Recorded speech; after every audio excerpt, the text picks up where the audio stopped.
Let me get this straight, I said slowly, choosing every word with care. You're saying the company can't afford a raise after reporting a 27% revenue increase last quarter? My boss, Richard Halloway, leaned back in his leather chair, an amused smile playing on his lips. Behind him, the sun filtered through floor-to-ceiling windows of our downtown tech headquarters, casting long shadows across the sleek glass table between us. You've done good work, Kira, he said with that patronizing calm I'd come to resent. Really, but let's not kid ourselves. You're a good employee. Nothing more. I stared at him, the words hanging in the air like smoke. 8 years. 8 years of building, debugging, deploying. The software that had become the engine of this company's success. They called it Core Path. Elegant, scalable, fast. It was the reason our biggest clients signed on. And I had written its first line of code. I see, I said quietly. Nothing more. He didn't notice the steel in my voice. Richard was already tapping at his phone. Let's circle back in Q4. Maybe by then the board will be open to revisiting compensation. I stood. I won't need another meeting, Richard. He looked up, puzzled. Excuse me? I said I won't need another meeting. He blinked. Well, don't be dramatic. But I was far from dramatic. I was calm, calculated, focused. He didn't know I had been preparing for this conversation for months. It started with a board memo I wasn't supposed to see. Someone had CC'd me by accident. An internal strategy brief outlining plans to eventually migrate CorePath to an in-house team, phasing out legacy contributors. Legacy contributors. That was me. A polite euphemism for replaceable. I had read every word of that memo with surgical precision, and from that moment I began documenting. My personal laptop, my own servers. Nights and weekends spent quietly refining the architecture of CorePath into something entirely new. Faster, more secure, capable of handling twice the load with half the latency. What Richard didn't know, what none of them knew, was that the original patent for CorePath had never been filed under my name. Back then, I had trusted our legal department to handle it. I was 28, naive, and just grateful someone believed in my work. But the new version, the upgraded version, that one was mine. Filed, protected, and now fully in my control. Back at my desk, I stared out at the bullpen of programmers and analysts, most half my age, hired long after CorePath had launched, trained on my documentation. Some of them were good. A few were brilliant. But none of them could recreate what I had built. They didn't know the skeleton code. They didn't know the logic traps I'd buried deep in the framework, the safeguards only I could override. It was 4:17 p.m. when the message came in. Board approved it. Offer stands. We'd be honored to have you. Jonathan Marks, CEO, Nexora Technologies. Nexora, our biggest competitor. The one Richard loved to mock in team meetings. Second rate, he'd say, always chasing our tail. But they weren't chasing anymore. I typed my reply without hesitation. Let's meet. I'm ready. That evening, I sat across from Jonathan at a quiet table in a private room at Lakeview Grill. No branding, no logos, just 2 glasses of wine, a folder between us, and 8 years of quiet underestimation on my back. We'll launch it under a new name, Jonathan said, tapping the folder. You'll have full attribution, equity, and C-suite authority over implementation. Signing bonus is in there too. Exclusive rights? I asked, raising an eyebrow. Exclusive, he confirmed. We'll sunset our current infrastructure and replace it with yours. I want Nexora to be the first name people think of in enterprise systems. I opened the folder, skimmed. I had already seen the terms via email, but reading them in print made it real. And the moment I pressed my pen to the page, one signature, steady and deliberate, I felt a shift. Like a quiet explosion no one else could hear. By morning, the earthquake would begin. By the time I arrived at work the next morning, the press release had already gone live. Nexora Technologies acquires exclusive rights to new enterprise framework, Streamline OS, developed by former CorePath architect Kira Morgan. There it was. My name, my work, and a message to everyone who had ever looked past me in meetings, cut me off mid-sentence, or said, "That's a nice idea, but let's hear from someone more senior." Richard hadn't seen it yet. Not at 7:45 a.m. He always came in at 9, coffee in one hand, a condescending nod for the front desk in the other. But others had seen it. I could tell the moment I stepped onto the engineering floor. Conversations hushed. Heads turned. More than one pair of eyes followed me all the way to my office. There was something in the air, a ripple of something unspoken. Anticipation? Respect? Fear?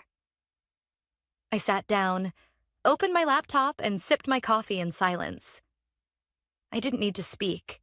The article was already doing the talking.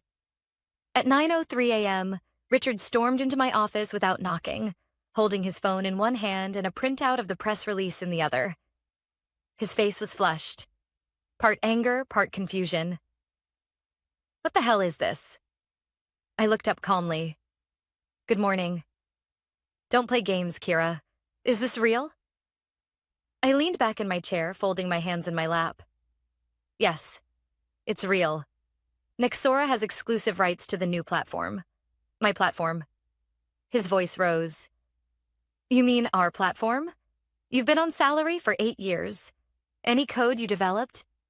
"On company time," I interrupted. "Using company resources?" "Sure. That's CorePath.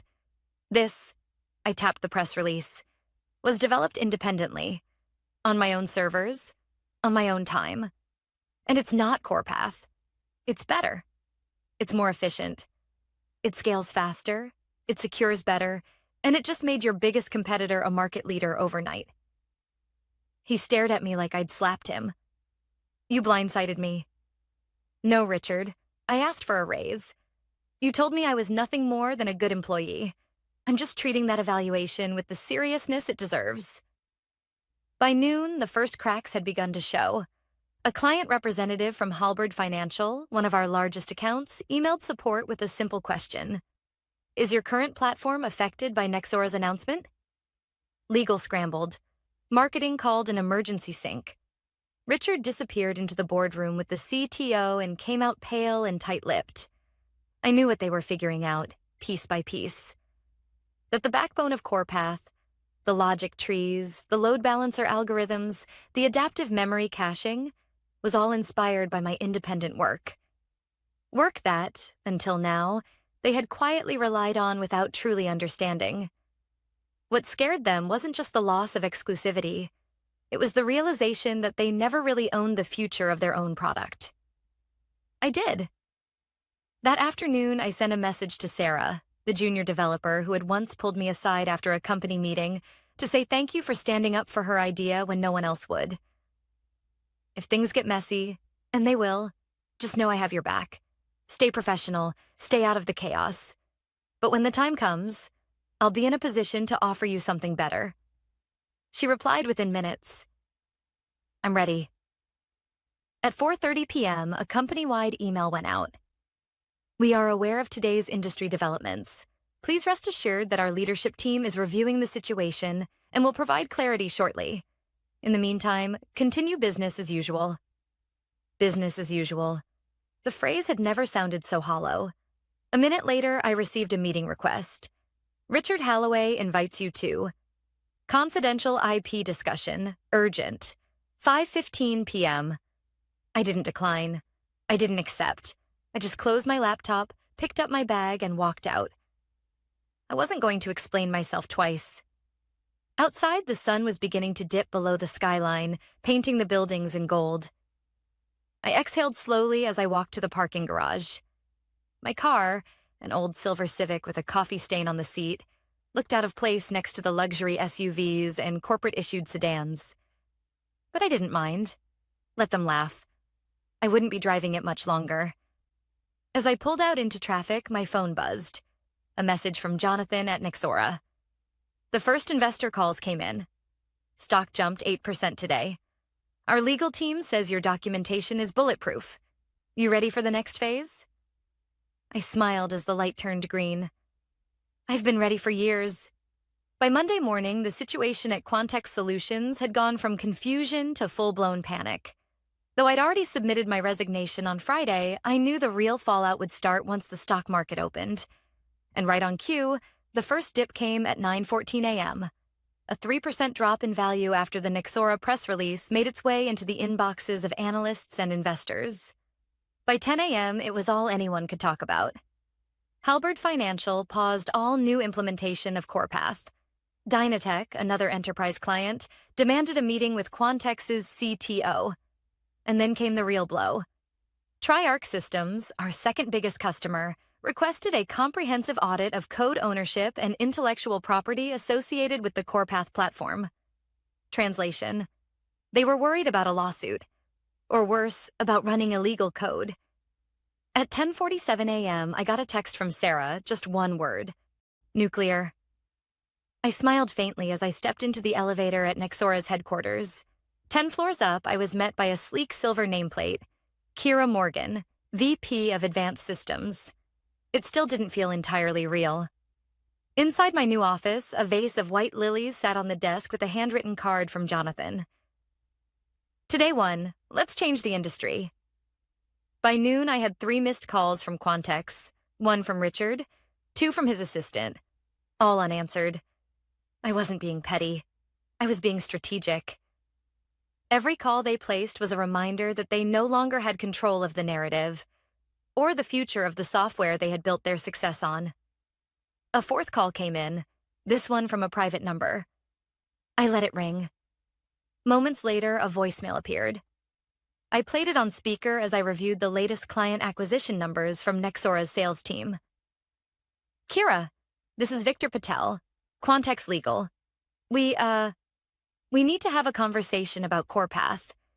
We believe there's been a misunderstanding about derivative works and the timeline of your contributions. Please call me back. We'd prefer to resolve this quietly. Quietly. Of course they would. At 1:30 p.m., I joined Jonathan and Nexora's general counsel in the boardroom for our scheduled strategy session. The timing couldn't have been more perfect. Quantex's legal department reached out already, Jonathan said, sliding a folder toward me. As expected. They're throwing around the phrase derivative work, but they're hesitant. They know you've covered your bases. I opened the folder and skimmed the response draft. It was precise, calm, and unshakable. Every line of the document made it clear that I had full ownership of the new platform, and that Nexora had acquired the rights with full legal documentation and audit trails. They don't know whether to sue or to beg, I said quietly. Jonathan nodded. They'll try both. Back at Quantex, things were unraveling faster than I had predicted. Sarah messaged again. Legal is pulling your old laptop. They're trying to recover internal code traces. Everyone's nervous. Someone asked if we're going to be sued just for using the system.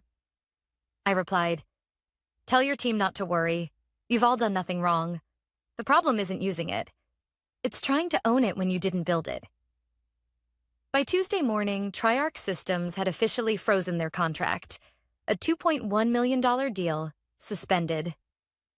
Quantex's board called an emergency executive session. According to Sarah, Richard didn't speak for the first 15 minutes. When he finally did, it was only to say, we underestimated her. Damn right they did. That afternoon, Nexora's media team published a feature interview with me in Tech Review Weekly. The headline read, The Woman Who Wrote the Future: How Kira Morgan Reinvented Enterprise Software. It went viral within an hour. By the time I finished reading the article aloud to Jonathan, our PR inbox had already received 4 invitations for me to speak at national tech conferences. 2 were ones that had declined my speaking applications just a year earlier. Funny how quickly things changed. At 4:58 p.m., my phone lit up again. Richard. This time, he sent a message. We need to talk. Please. You know we've always respected you. I stared at the screen for a long moment. My hands didn't shake. My heart didn't pound. I just felt Still. Respect, I murmured to myself, dropping the phone on my desk. If they'd truly respected me, they would have protected my work. They would have seen me for more than just a good employee. They would have valued the mind behind the machine, not just the machine itself. But now, it was too late. I wasn't just the one who had written the code. I was the one who had rewritten the rules. By Wednesday morning, the cracks had turned into fractures. Quantex's stock had dropped another 5%, and the board had called its third closed-door session in 48 hours. Their executive team was spinning, desperate for a path forward that didn't involve admitting what they already knew. They had built their entire success on something they no longer controlled. And now they were scrambling to recover ground they had already lost. At 9:12 a.m., I received an email from Quantex's legal counsel. This time, the tone was no longer cautious. It was threatening. Subject: pending IP infringement concerns. Kira, it is our belief that components of the Streamline OS platform may share derivative architecture with CorePath. We are prepared to initiate legal proceedings should licensing discussions not be opened immediately. Regards, Victor Patel, General Counsel, Quantex Solutions. There it was, the bluff. The panic behind the polished tone. I forwarded the email to Nexora's legal team with a simple note. Expected. Proceed as discussed. We had already built our defense weeks ago. I had detailed logs, version history, proof of independent development on non-company equipment, and a clear paper trail separating Streamline OS from the version they had let rot under corporate neglect. They could try to sue, but they wouldn't win. And deep down, they knew that. By mid-morning, Jonathan walked into my office with a quiet grin. They blinked, he said, placing a folder on my desk. It was a draft of Quantex's licensing proposal. Less of an offer and more of a white flag. They're offering a temporary license on CorePath's existing modules, he explained, to buy time for internal restructuring. They're also proposing private arbitration. No public admission of fault. I raised an eyebrow. So they want to keep using tech based on my innovations, while pretending it was never mine? Exactly, Jonathan said. They'll pay, but they don't want to lose face. I leaned back in my chair and stared out the window. They already have. That afternoon, I called Sarah. You remember when we talked last year about what it would be like to build something without all the noise? I asked. She laughed softly. Yeah. You said you wanted to make a place where good ideas didn't die in conference rooms. I wasn't joking, I said. And I'm building it now. There was a pause. Then, are you offering me a role? I'm offering you a future, a team, ownership. You in? Another pause, just long enough to feel the weight of it. I'm in. By the end of the day, 4 more of my former colleagues had reached out, either directly or through mutual contacts. Developers, engineers, even someone from the product team. All of them had one thing in common. They'd been overlooked, dismissed, or quietly silenced at Quantex. They were ready for something more. Nexora didn't hesitate. Jonathan greenlit senior-level offers for all of them. Full benefits, signing bonuses, and most importantly, attribution. Not just another name in a directory. Not just supporting staff. People who mattered. Meanwhile, back at Quantex, the fear was spreading. Sarah sent me another update that evening. All-hands meeting at 4 p.m. was a disaster. They tried to reassure everyone, but someone asked what happens if the license deal falls through. Legal had no answer. Richard looked pale. People are updating their resumes during lunch breaks. Another message followed 10 minutes later. 3 mid-level engineers gave notice today. 2 of them were on the CorePath maintenance team. They weren't just losing code. They were losing knowledge, the kind that couldn't be rebuilt from documentation alone. That night, I stayed late at the office. Alone in the conference room, I sketched out the architecture for Streamline OS v2, a fully modular framework with dynamic scalability and integrated machine learning adaptability. The kind of system that didn't just process data but learned from it in real time. It was what CorePath should have become, if they'd only listened. When I finally packed up and stepped out into the cool night air, I felt something I hadn't felt in years. Peace. Not the peace of staying silent to keep the peace, but the peace that comes from standing up, walking away, and building something better. The next morning, I got a text from Sarah. They're calling it the Kira effect now. Engineers are saying Quantex should have made you CTO years ago. I didn't reply right away, but I smiled, because what they called it didn't matter anymore. What mattered was that they finally knew who had built the foundation they were standing on, and who had taken it with her when she left. By Monday, Quantex was in survival mode. The board issued an internal mandate: halt all public communication, freeze spending on external vendors, and avoid media contact until the legal department fully assessed exposure. In other words, they were circling the wagons, and it wasn't working. The licensing deal they had proposed on Friday had quietly expired when Nexora's legal team refused to grant extensions without public attribution. That clause was non-negotiable. If they wanted to use any element of my software architecture, they would have to acknowledge the truth. They'd rather burn than admit what I built for them. And they were proving it. One costly mistake at a time. Sarah texted me at 10:14 a.m. Richard's out, resigned this morning. No press yet. Interim CEO is Claire Reynolds from operations. I wasn't surprised. Richard had led the company straight into an avoidable crisis. His ego had made him blind. His dismissal of my request for a raise had cost him his job, and possibly the future of the company. Quantex hadn't just lost leadership. They'd lost direction. Without a clear roadmap or access to the evolved Streamline OS architecture, their development teams were struggling to maintain CorePath's existing infrastructure. Reports of lag, system crashes, and delayed patch updates were beginning to pile up from clients. I watched from a distance as the empire I helped build began to crumble under its own weight. At Nexora, we were doing the opposite. That same morning, I stood at the front of a glass-walled conference room with Sarah, James, Aisha, and my newly formed advanced systems team seated around the table. Each of them had walked away from comfort and job titles to join something with vision. On the whiteboard behind me, I outlined Streamline OS v2, a platform that wouldn't just serve enterprise clients but empower them. Self-healing architecture, predictive analytics, an open API framework that could be licensed to multiple industries. What's the target timeline? Aisha asked. 6 weeks to full beta, I said. 3 months for deployment. James raised an eyebrow. That's ambitious.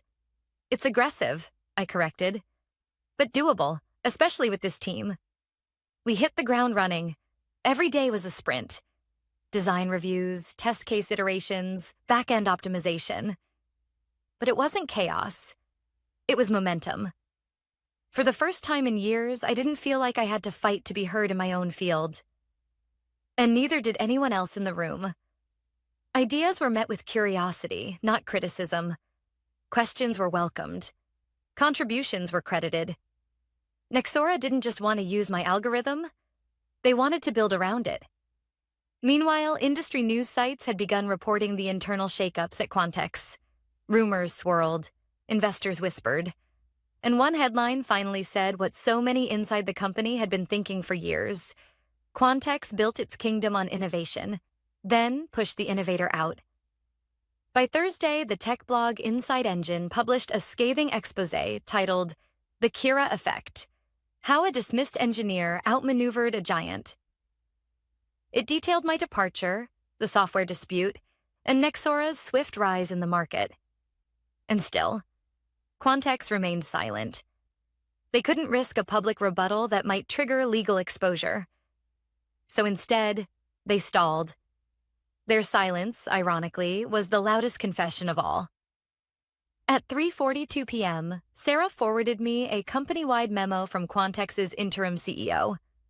To address ongoing concerns, Quantex will be reassigning current engineering leads and implementing a new organizational model to better align with industry expectations.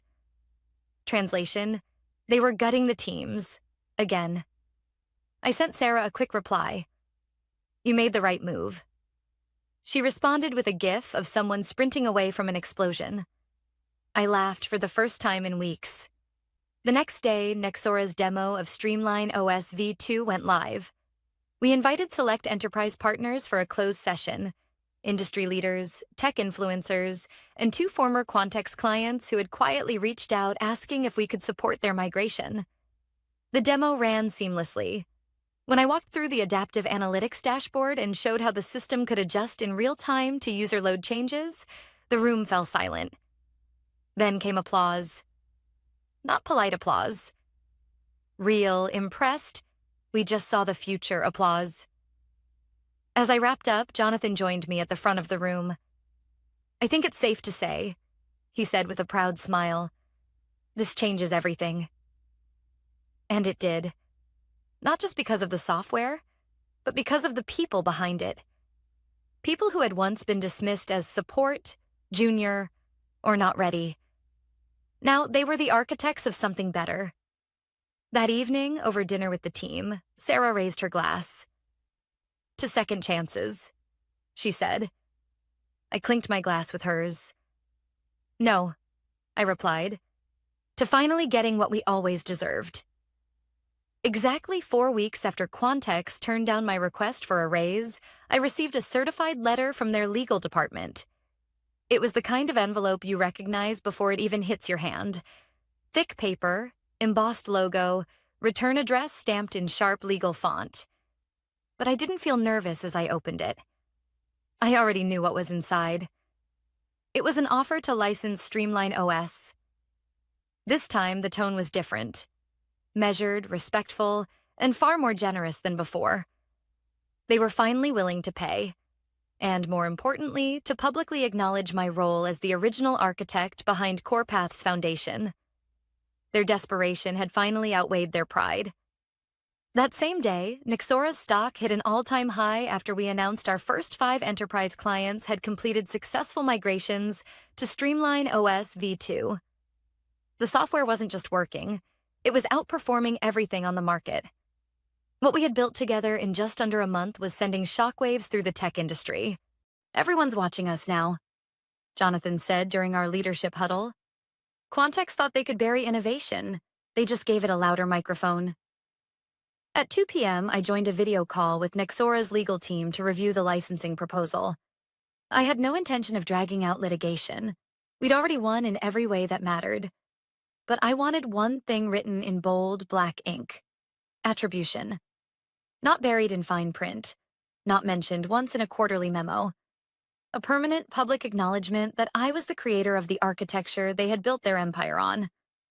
I want it stated on their website, in the product documentation, and in every future investor brief that references the CorePath system, I told our lead counsel. No negotiation. Already in the response draft, she said without missing a beat. They don't have much leverage left. The next morning, I received a call from Claire Reynolds, Quantex's interim CEO. Her tone was calm, polished, professional. Kira, she said, first, I want to congratulate you on what you've built. Nexora's rollout has been impressive to watch. I waited. I also want to apologize for how you were treated here. We failed to recognize your contributions when it mattered most. That's on us. I nodded, even though she couldn't see me. Thank you, I said. Acknowledgement goes a long way. There was a pause on her end, like she was weighing her next words carefully. We're going to accept the licensing terms, including the attribution clause. I've signed off on it personally. Then we're in agreement, I said. By Friday, the official statement went live on Quantex's homepage. We are pleased to announce a strategic licensing agreement with Nexora Technologies for use of the Streamline OS framework, originally developed by Dr. Kira Morgan. We recognize her foundational contributions to enterprise system architecture and look forward to continued innovation in partnership with Nexora. There it was, my name, in full. After 8 years of being sidelined, erased, and referred to only as a key team member, they finally said my name. I didn't feel vindictive. I didn't want revenge. I just felt seen. Later that afternoon, Nexora hosted a celebration for the Streamline OS launch. The rooftop was full of energy. Engineers, executives, new hires, even a few clients who had flown in to shake hands with the people behind the platform. Sarah found me near the glass railing, watching the city skyline fade into twilight. "They're already calling it the fastest tech turnaround in industry history," she said, holding a glass of sparkling cider. "From idea to adoption in 4 weeks." I looked at her and smiled. Sometimes the things we build in silence speak the loudest. As the sun dipped behind the skyline, Jonathan raised a glass to toast the team. "To innovation," he said, "and to the people who dare to believe in their own value, even when no one else sees it yet." I felt the eyes on me, not with pressure, but with warmth, with respect.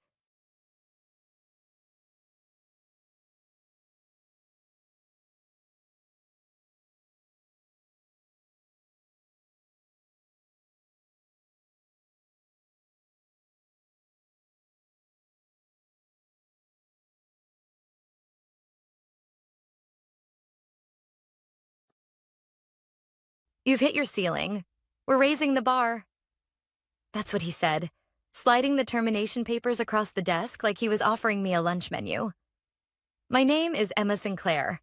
I'm 38 years old, and until last Friday, I was senior business strategist at Redwood Dynamics, a mid-sized tech consultancy in Austin, Texas. I worked there for nearly 11 years. No sabbaticals, no long vacations, just steady, consistent performance. Results. The kind of work people build careers around. The kind of loyalty companies claim to reward. I brought in 60% of Redwood's revenue last year. That's not an exaggeration. It's a number from our own internal quarterly reports. My accounts weren't flashy startups or short-term deals. They were long-term partnerships I'd cultivated over the better part of a decade. Names like Calyx Corp, Ventura Holdings, and Parallax Biotech. Clients who didn't just trust Redwood. They trusted me. But none of that mattered on Friday. "You're plateauing," Nathan, my boss of 3 years, said while adjusting his cufflinks. "The industry is shifting, and we need people who can think beyond the current model. Disruption is the name of the game now." I watched his mouth move, but all I heard was static, like a man reciting lines from a book he didn't write. What Nathan didn't say, but I already knew, was that he had hit a ceiling too. And someone had convinced him that the only way up was to stand on the shoulders of people like me. 3 months earlier, they'd brought in Jordan Chase, fresh MBA from Stanford, to shadow me. No explanation. Just an email from Nathan. "Let's bring Jordan up to speed. He'll be a great addition to your team." Shadowing, a polite term for extracting. Jordan was polite, curious, sharp in a textbook kind of way. But he had no instinct, no client memory. He didn't know the CEOs I'd built trust with over awkward dinners and early morning flights. He didn't know that Ventura's CFO, Lydia, only signed when I personally walked her through risk forecasts over coffee at 6 a.m. for a week straight. He didn't know the human side of those deals, the glue. But Nathan thought Jordan was the future. Young, hungry, cheap. And I was legacy software in their eyes. When he handed me the papers, Nathan smiled. That fake, corporate, smoothed-over smile that managers wear when they need to look like they're doing you a favor. "We'll, of course, honor your severance and unused PTO. And if you'd like a reference..." I held up my hand and stopped him mid-sentence. "It's okay," I said. "I won't need a reference." I packed up in silence. My framed photo of Olivia's dance recital. The mug that said, "Data Whisperer" from the Christmas party I skipped last year to finalize the Calyx Corp renewal. A binder of notes. My personal notebook. My real asset. The one they hadn't seen. As I walked out, the receptionist looked up, confused. "Taking a break?" I smiled. Something like that. I didn't cry on the drive home. I didn't play music or call anyone. I just drove in silence, my hands steady on the wheel, thinking not about what I'd lost, but about what they'd just done. They thought they were cutting fat, but they'd just severed the artery. At home, I placed the box on the dining table and stared at it. 11 years in 1 square foot of cardboard. Then I poured a glass of wine, opened my laptop, and looked through my personal records, contacts, contracts, expiry dates, renewal cycles, things I kept meticulously, not because I didn't trust Redwood, but because I knew someday they'd stop trusting me. My phone buzzed. A message from Lydia at Ventura. Looking forward to our Q4 planning call. Still good for Tuesday? I stared at it for a long time. She didn't know yet. None of them did. But they would. And that's when it hit me. Not sadness, not even anger. Just clarity. This wasn't a setback. This was my starting point. Nathan thought he was ending something on Friday. But all he did was set Monday in motion. I didn't respond to Lydia's message that night, or to the 3 other unread emails waiting in my inbox. One from Parallax, confirming next week's executive retreat. Another from Calyx Core, checking on updated pricing models. And one from Nathan, subject line. Let's make this a smooth transition. Smooth. The word stuck in my throat like a pebble. I spent the weekend in silence. Not sulking, not panicking, just processing. The house was still. Olivia was at her dad's place, and I didn't turn on the TV. No background noise. Just me, the glow of my laptop, and 11 years of history in front of me. Notes, client rosters, renewal calendars. A list of every contract I'd helped close. The numbers didn't lie. I wasn't just a top performer, I was the spine. What they'd fired wasn't an employee. It was the connective tissue between Redwood and its clients. But I didn't storm into Nathan's office or blast a LinkedIn post. That's not who I am. No, my kind of revenge doesn't need a microphone. It just needs timing and silence. By Sunday evening, I'd created a private spreadsheet. Phase 1, awareness. No threats, no drama. Just a simple truth to the right people. I started Monday with 1 call. Lydia Caldwell, Ventura's CFO. Emma, she answered, chipper. You ready for Tuesday? I've already got the agenda sketched out. I won't be attending, I said calmly. I'm no longer with Redwood. There was a pause, long enough to tell me she'd been blindsided. What? Since when? Friday. They let me go, said I'd hit my ceiling. Lydia exhaled sharply. Are you serious? You built this account? I didn't reply. I didn't have to. Then came the questions. Who will be taking over? What about our analytics integration? The Q4 budget review? I'm not sure, I said. They didn't give me a handover plan? Wow. She was quiet, then added, well, when you land somewhere, let me know. That was it. No pitch, no plea. Just a simple truth spoken directly. I made 4 more calls that day, each to a senior decision-maker I'd worked with for years. Each conversation nearly identical. I'm no longer with Redwood. No, I wasn't planning on leaving. They decided to make a change. I just wanted you to hear it from me, not through a generic email. By 2 p.m., my phone was buzzing nonstop. And by 4 p.m., Nathan emailed again. Hi, Emma. Just a heads up. Some of your former accounts have reached out with questions. Can we coordinate a time to discuss transition strategy? We'd like to keep everything moving forward smoothly. That word again. Smooth. I ignored it. Instead, I opened a new tab and pulled up the contact info for Elliot Carmichael, managing partner at Stratagem Group, a consultancy I'd spoken to 3 years ago at an industry summit. They'd tried to poach me then. I'd turned them down, but he'd given me his direct number and said, if you ever want to build something real, give me a call. So I did. Emma Sinclair, Elliot answered immediately, like he'd been expecting me. You still looking for someone to build something real? I asked. He laughed. Always. We met for lunch the next day at a quiet bistro in downtown Austin. No contracts, no promises, just a conversation. I laid it out plainly. 60% of Redwood's active revenue tied to relationships with me. 8 major clients whose renewals were coming due within the next 60 days. A potential revenue swing north of $12 million. Elliot didn't blink. "What do you need?" he asked.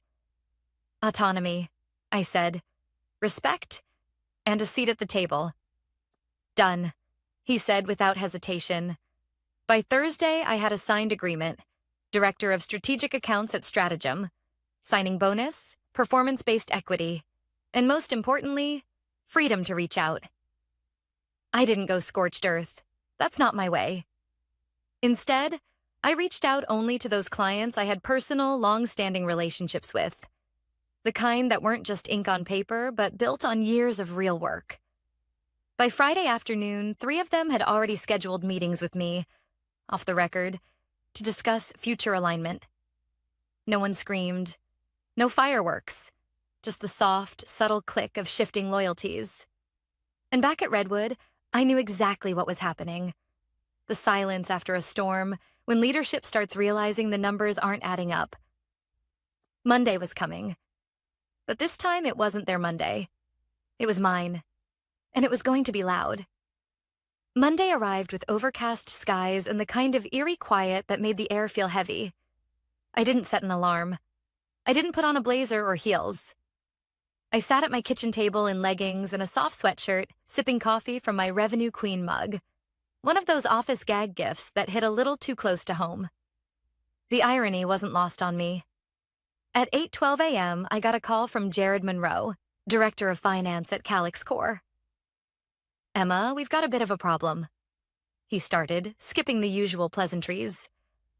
"Our renewal documents came through over the weekend, but they were from someone named Jordan Chase. He didn't introduce himself, just sent a templated form with your old email crossed out." I said nothing, letting the awkwardness sit. "I take it you're not there anymore?" "No," I said simply. "They decided to raise the bar. I wasn't invited." A pause, then a sigh. "We don't do business with people we don't know. And we certainly don't sign multi-million-dollar contracts with fresh grads who email like they're applying for an internship." I gave no suggestions, made no pitch, but he knew. And I knew. When trust moves, revenue follows. By noon, I'd heard from 2 more clients. Not loud protests or dramatic exits, just soft expressions of concern. We were under the impression you'd still be handling our portfolio. "Would you be open to a conversation? Off the record?" Meanwhile, I imagined Redwood's offices 2 miles away. Jordan fumbling to answer questions he didn't understand. Nathan checking spreadsheets that no longer made sense. The churn rate starting to tick upward. Quiet tension over morning coffee. Then came the email. Subject: urgent, strategic transition discussion. From Nathan Mercer. To Emma Sinclair.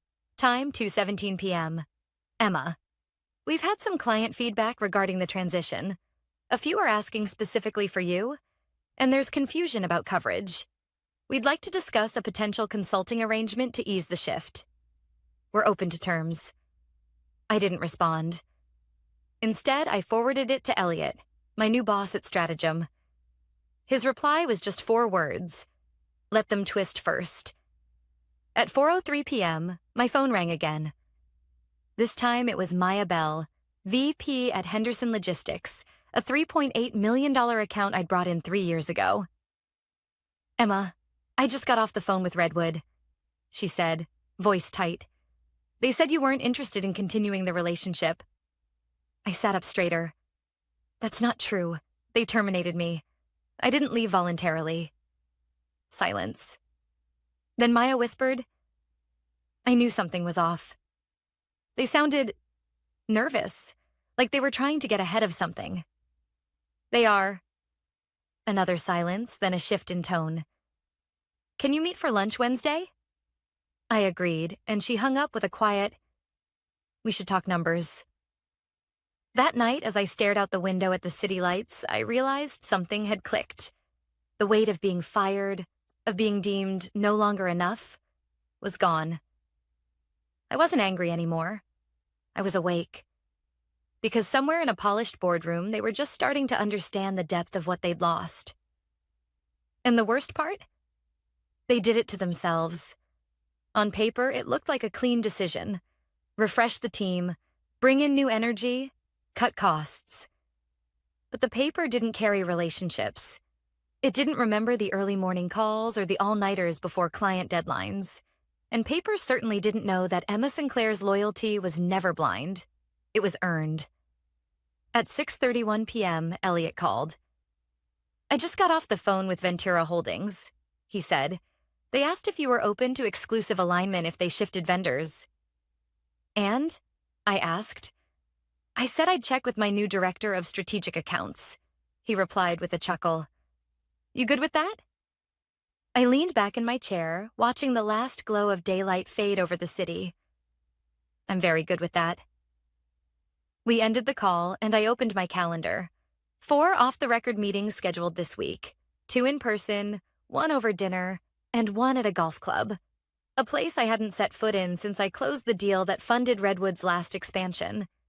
It was almost poetic. They fired me because I didn't meet expectations. They said I'd plateaued. They thought I was done growing. But what they didn't understand was simple. The ceiling they saw? It wasn't mine. It was theirs. And they'd just built it right over their own heads. By Tuesday morning, the shift was no longer theoretical. I didn't need an internal report or access to Redwood's CRM to know what was happening. I could hear it in the hesitations during client calls, the cautious way people asked if I was available to explore alternatives, the sudden interest in exploring alignment models. These weren't inquiries. They were exits in motion. At 9:47 a.m., I received a LinkedIn message from Derek Liu, a mid-level project lead at Redwood. We'd worked together for years. "Hey, Emma. Just wanted to say I'm sorry about how everything went down. Honestly, the team's been in shock. People are nervous, clients are calling and asking weird questions, ones we can't answer. It's tense here. Hope you're doing okay." I didn't reply. Not because I wasn't grateful, but because I knew that message would be followed by many more. Once the ripple starts, the current pulls everything with it. By lunch, I was sitting across from Maya Bell at Henderson Logistics, a corner table at a restaurant where I'd once celebrated her company's 3-year renewal deal. "Emma, let me be direct," she said, placing her phone face down. "We've had 5 different people from Redwood reach out in the past week. 5. All with slightly different information, none of them you."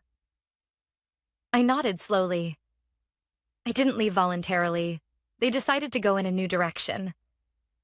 "Well," Maya said, leaning in, "you were the reason we stayed with Redwood.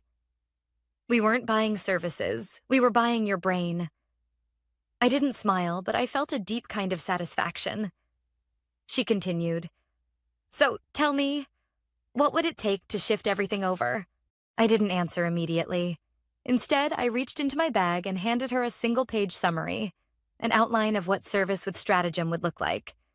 No hard sell, just facts, numbers, and what she could expect working with me again. Her eyes scanned it quickly. "This is more clarity than we've had from Redwood in a week." I sipped my water and said, "I only move forward with clients who value consistency, transparency, and long-term partnership." She nodded. "Send me the paperwork by Friday." And just like that, $3.8 million began to float in a new direction. I walked out of the restaurant into the bright autumn sun, phone buzzing before I even reached the parking lot. Calyx Core. They wanted to reschedule their upcoming strategy meeting, this time to my new office. Not Redwood's. Ventura Holdings confirmed their legal team had begun reviewing options for early termination of their current contract. "We're not interested in transition calls with interns," Lydia's email read. "We'll wait for Emma." The quiet corporate machine that had dismissed me as a line item was starting to stutter. That afternoon, Elliot stopped by my office holding a printout. "Take a look at this," he said, setting the paper on my desk. It was a screenshot from Redwood's investor update page. A statement had been posted that morning. "Due to recent fluctuations in account stability, Redwood is reevaluating certain strategic partnerships and client-facing leadership roles to ensure optimal service continuity." Translation: clients were leaving and they were panicking. I leaned back in my chair. And we haven't even gone public yet. Elliot grinned. That's what makes this so beautiful. We're not even chasing them. They're coming to you. It wasn't about revenge anymore. It was about validation. They fired me because they assumed they could extract the value and replace the person. That trust, built over a decade, could be transitioned like a password or a shared folder. But what they never understood was that relationships don't live in databases. They live in people. And if you cut out the person, the bond dies with them. At 6:03 p.m., I received another message. This time from Nathan. Emma, I understand that some of our legacy clients are in contact with you.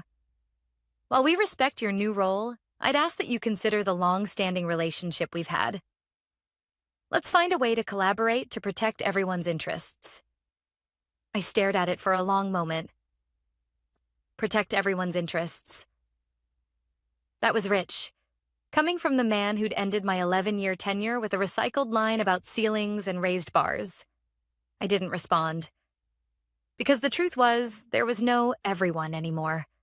They had made their decision. And now, the market was making its own. By the end of that week, 4 of Redwood's top 8 accounts had officially disengaged. Not through scandal or spectacle, but through formal termination notices sent to legal departments. Precise, cold, irreversible. The kind of letters that get read aloud in boardrooms by very pale executives. I hadn't sent a single one. Each decision came from clients who'd once sat across from me in hotel lounges and boardrooms. Clients who remembered that I returned calls on Sundays, stayed late to meet deadlines, and flew cross-country for a 1-hour conversation. Clients who remembered being seen, not just serviced. I didn't ask anyone to leave Redwood. I simply gave them the truth. And once they had it, they walked themselves to the exit. On Monday, Elliot walked into my office with a rare stillness in his face. Emma, he said, placing a tablet in front of me. You need to see this. It was a link to a Redwood staff memo that had been leaked online. Anonymous source. Published by a local business outlet. Due to ongoing client attrition and revenue instability, Redwood Dynamics will undergo internal restructuring. Executive Vice President Nathan Mercer will step down effective immediately.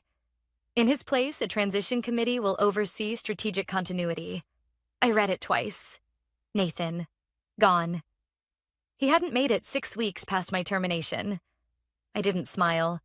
There wasn't anything to smile about. Because beneath the headlines and financial ripples, there was something quieter, heavier. The realization that loyalty had become a liability in modern business. That showing up, year after year, doing your job well, and building something meaningful wasn't enough to protect you. They'd built Redwood's growth on my back, and discarded me the moment a newer model came along. But what they forgot was that I wasn't part of the foundation. I was the architect. And when you fire the architect, the walls don't fall immediately. But eventually they do. That same day, my former assistant, Rita, messaged me from a personal number. Hey, Emma, just letting you know they're losing their minds over here. There was a board meeting this morning, people yelling. No plan. No leadership. Just chaos. They keep mentioning your name like it's a curse word. I typed a reply, then deleted it. Some things don't need to be said. By midweek, Strategum's internal report showed a $6.2 million jump in new business. All redirected revenue from Redwood accounts. The number wasn't just symbolic. It was undeniable proof that the market had made its choice. But that night, sitting at my dining table, wine untouched, laptop screen still glowing, I didn't feel victorious. I felt tired. Because behind every transferred account was a piece of my life. A dinner missed, a birthday rescheduled, a night spent on conference calls while Olivia fell asleep alone in her room. I'd built my career around being indispensable, until the day they decided I wasn't.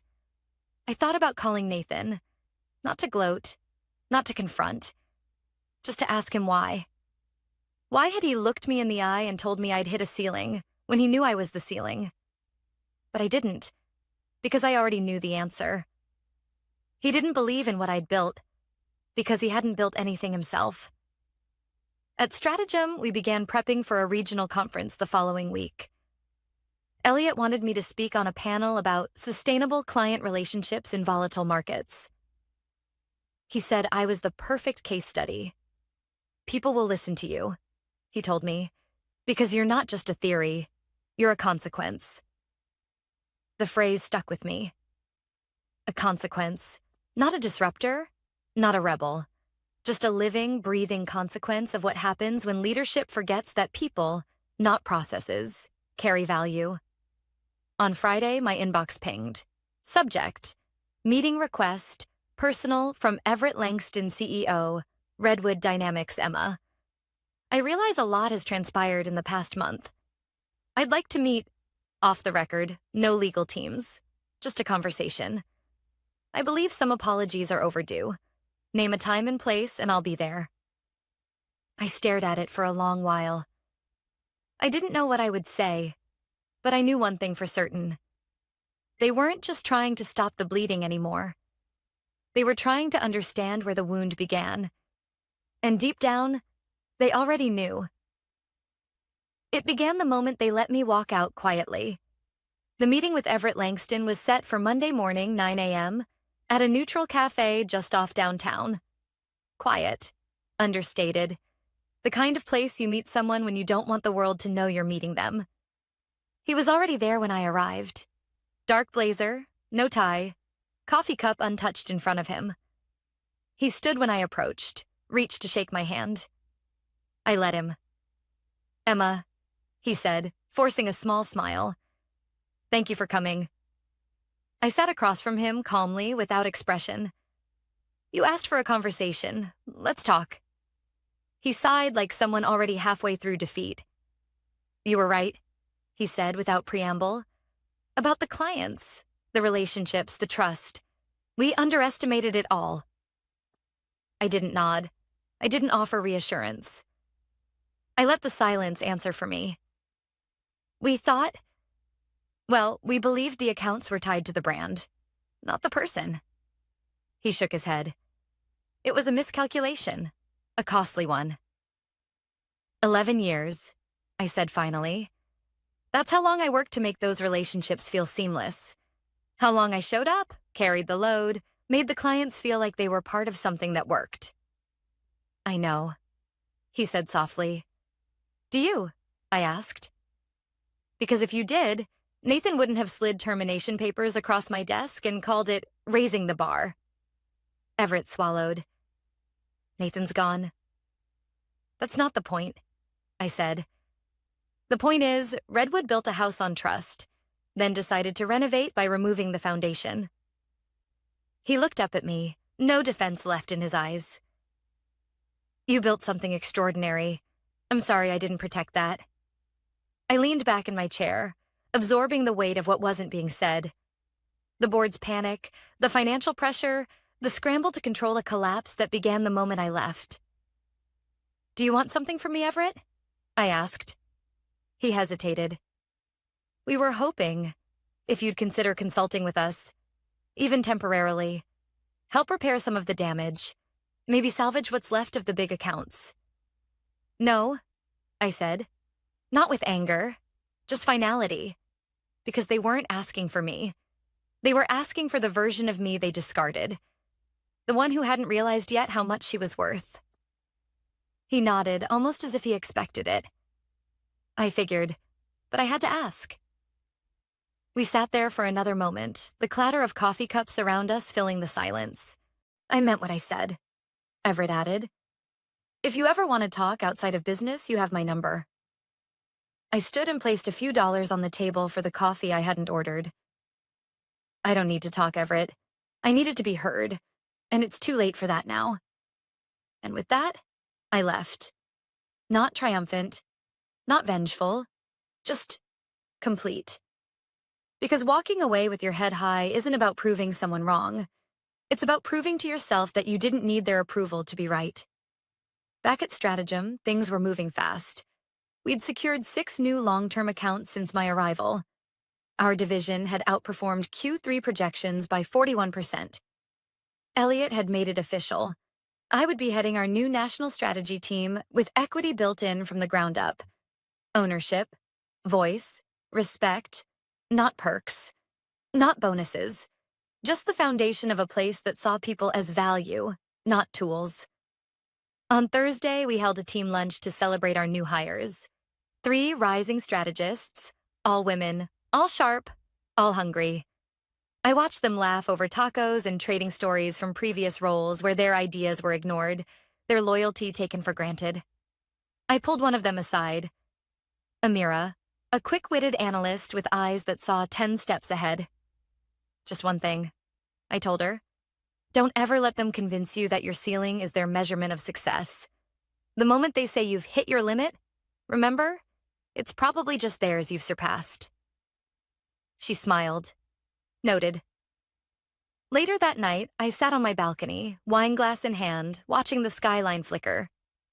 I thought about Redwood, about Everett, about Nathan and that quiet Friday morning when everything had changed. And I realized something. They didn't fire me because I failed. They fired me because I succeeded too quietly. Because I didn't beg for validation, I earned it. And that scared them more than anything else. Olivia came out with a blanket and sat beside me. "You're smiling," she said. Like really smiling. "I am," I said. "You okay?" "I'm more than okay," I told her.